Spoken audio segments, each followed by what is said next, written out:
अनुसूचित वर्ग के मामले में दो बिरादरियों का नाम मुख्य रूप से लिया जाता है, चूहड़ा चमार। और ये इतनी मार्शल कौम थी। भाई आप याद हो भैया जीवाल, एक मिनट रुक जाओ, मेरे कहने से रुक जाओ, एक मिनट रुक जाओ, मुझे पैसा दो ना, रुक जाओ आप, मेरे गांव के मेरे छोटा भाई है। अरे आप बोल लो ना, आप बोल। देखिए, ये बड़ी मार्शल कौम थी। इस मार्शल कौम का उदाहरण मैं ध्यान चाहूंगा जो लोग यहां हैं, जो आपका एक 1 जनवरी 1800 को जिस महार कौम ने 28,000 पेशवाओं को बड़ी मजबूती के साथ उन्हें धूल चटाई थी और उनको मैदान छोड़ने पड़ा था। ये वो कौम है, ये वो बहादुर कौम है।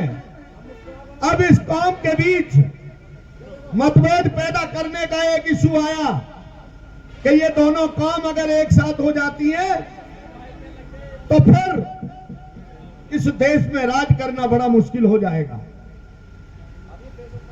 इस देश में राज करना मुश्किल हो जाएगा। मैं पूछना चाहता हूं, जब पुरानी व्यवस्था में, मनुवादी के संविधान में अनुसूचित वर्ग के लोगों को पढ़ने लिखने का अधिकार नहीं था, जब पढ़ने लिखने का अधिकार नहीं था,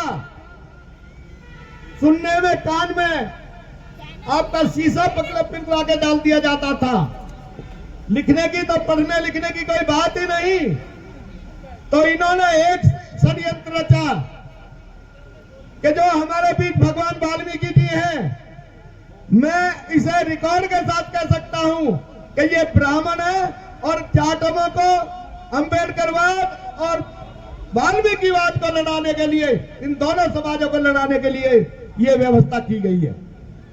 मैं इसे दावे के साथ कह सकता हूं। नहीं तो मैं पूछना चाहता हूं, जब दलित समाज के लोगों को पढ़ने का लिखने का अधिकार नहीं था तो हमारे भगवान वाल्मीकि जी ने किस कलम से कैसे लिखा, मैं इसे दावे के साथ कह सकता हूं।